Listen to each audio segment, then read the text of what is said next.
l'heure est dans la capitale des Alpes, Grenoble, d'où nous viennent ces images d'une véritable nuit de folie. Samuel Guibou et Pierre Yoven.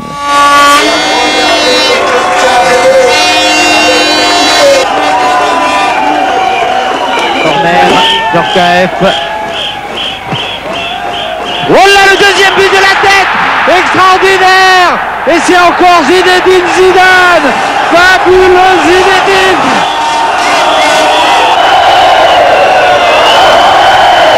Tout le monde est dans la rue, on fait la fête, c'est génial. Pour une fois, c'est la première fois qu'on arrive en finale, en plus on gagne la Coupe du Monde. On est champion du monde, ouais. On est champion du monde, monsieur, on est champion du monde.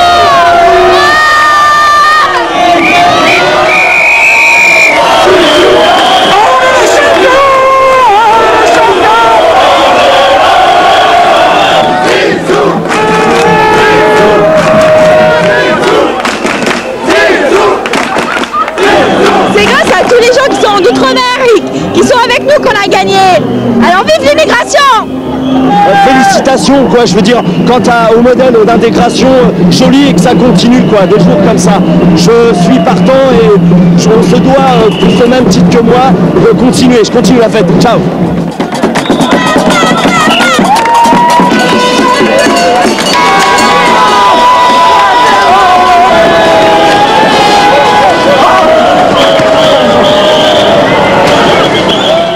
Une fête malheureuse de footballeurs et plus largement de sportifs à venir. Est-ce le début d'une brésilianisation de la France? Tentative de réponse au travers de quelques témoignages recueillis par Céline Dupérin.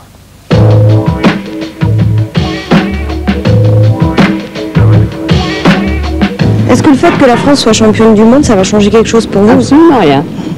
Moi, je vais regarder un peu de temps en temps, parce qu'en plus, chez Monégasque, il y a 3 joueurs à nous dans l'équipe de France.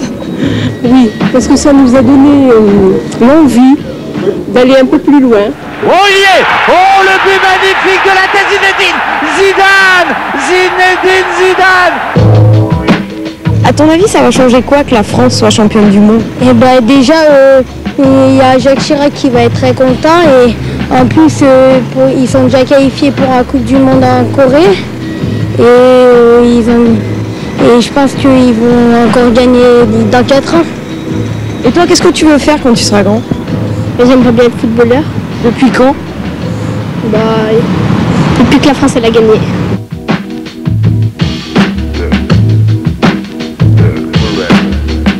Quand il se passe quelque chose au niveau national, dans les microcosmes locaux, il est parfois plus facile de présenter des dossiers, on vous écoute un peu plus et on marque un peu plus d'intérêt à ce que vous êtes en train de faire.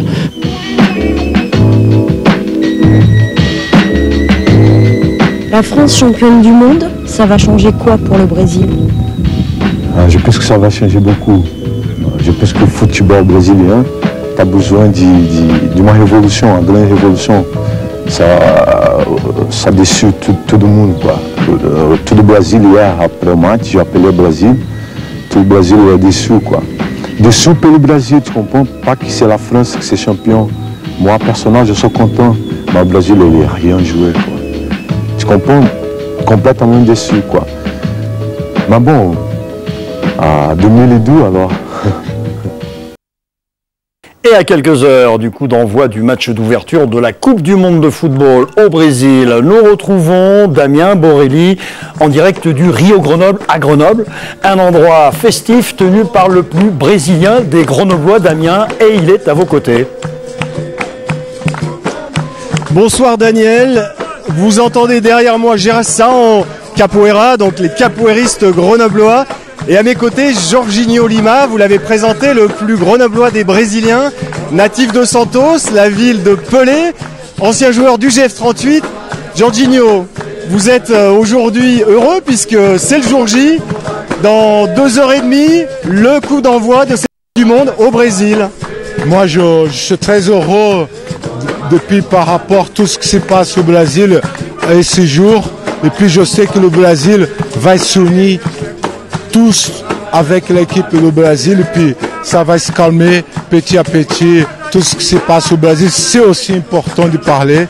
Et puis nous ici en France, c'est clair, on est très heureux de vivre ce moment important pour toute la communauté, pour tous à nous, quoi. Oui.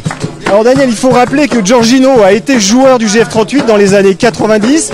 Il avait été filmé par France 3 en 98, le soir de la malheureuse finale, malheureuse pour les Brésiliens, battue par les Français 3-0 avec ses 2 buts de Zidane. Et à l'époque, Jorginho avait pronostiqué la victoire 4 ans plus tard du Brésil. Il avait eu raison en 2002. Du coup, Jorginho, est-ce que vous pensez que la Seleção peut aller loin cette année? Moi, franchement, oui. On a une grosse attente par rapport au match d'aujourd'hui contre la Croatie pour être plus sensible, c'est-à-dire sentir la vraie force du Brésil. Mais je vois le Brésil en finale de la Coupe du Monde, oui. Je vois le Brésil finale.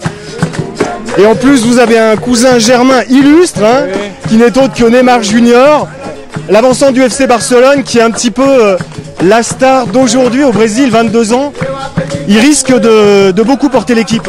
Oui, moi je pense que c'est une équipe très collective, avec une défense qui est très expérimentée et qui va donner beaucoup d'assurance. Gardez-en pour demain, le temps imparti est écoulé. Merci Damien, gardez-en pour demain. Reportage à midi, excellente soirée à vous. Hier soir, à Grenoble, un parfum de carnaval et des airs de samba se sont invités sur les quais de l'Isère. La communauté brésilienne de l'agglomération a vécu avec ferveur le premier match et la victoire de la Seleção aux abords de l'unique café brésilien de la ville. Damien Borelli, Grégory Lespinasse. H-2. Devant le Rio Grenoble, les danseurs et musiciens de Généração Capoeira mettent déjà le public dans l'ambiance brésilienne. Dans la cuisine, c'est le coup de feu. Jorginho et ses cuistots mitonnent, tapas, moqueca et l'incontournable feijoada. C'est le cassoulet brésilien, la feijoada. C'est notre plat national brésilien. C'est celui qu'on peut manger dans tout l'État, dans tout le pays, quoi. Rassemblée devant le petit écran, la communauté brésilienne de Grenoble suit religieusement la cérémonie d'ouverture. C'est émouvant quand même d'entendre notre langue, on regarde notre pays. Et en plus, c'est une super ouverture qu'ils ont fait, c'est super, c'est vraiment, ça fait quelque chose, oui. On n'aurait pas douté qu'il y avait une telle communauté à Grenoble, mais c'est super agréable. Et puis au moins, on va passer une soirée vraiment immergée dans l'ambiance brésilienne, donc c'est d'autant mieux pour voir ce match.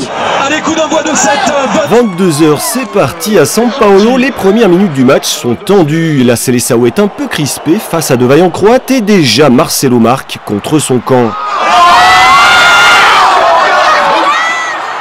Heureusement, Neymar va remettre très vite les pendules à l'heure. 2 autres buts des Auriverdés vont éviter un faux pas. 3-1, l'honneur est sauf. Eduardo le DJ peut lancer la 3e mi-temps. Samba pour tout le monde. C'est de l'art pour nous, c'est de la danse sur le terrain. Et on ne pourrait pas finir autrement une soirée qui est comme ça, avec des gens heureux. Jorginho, l'ancien footballeur du GF38, est lui heureux d'avoir amené un peu de son Brésil à Grenoble. Pour nous, c'est important la fête, c'est important la victoire, c'est important, c'est important. C'est important les gens, c'est important la convivialité, le partage. Et les Brésiliens de l'Isère comptent bien renouveler la fête, pourquoi pas jusqu'à la finale. De refermer ce journal, retour au centre-ville de Grenoble. Le match n'est toujours pas terminé entre la France et le Nigeria, toujours 0-0. Ça chauffe devant les cages de l'équipe de France. Alors comment est l'ambiance autour de vous, Damien Borelli? Bouillante ou très froide? Daniel, l'ambiance est insoutenable, c'est le suspense puisqu'on est toujours à 0-0. Alors à mes côtés, il y a Joris, Cédric et Thomas, des supporters des Bleus, ça se voit. Thomas, c'est vraiment serré et chaud là ce soir. C'est plutôt tendu, c'est un match difficile où les deux équipes sont là et nous on espère un petit but des Bleus quand même, un petit but de Benzema quoi, histoire de faire la différence. Des occasions des deux côtés, mais pour l'instant c'est vraiment 50-50. Ouais, c'est tendu, les Nigérians sont là, hein. Mais bon, on espère toujours le but quoi, allez les Bleus, c'est tout simplement quoi. Allez les Bleus, allez. Il reste, merci beaucoup Daniel, il reste donc 20 minutes pour que les Bleus fassent la différence. L'ambiance arrive enfin et on vous souhaite à tous une très bonne soirée. Et on souhaite que vos suppliques soient entendues là-haut, très haut, au moins jusqu'au Brésil. Merci Damien Borelli.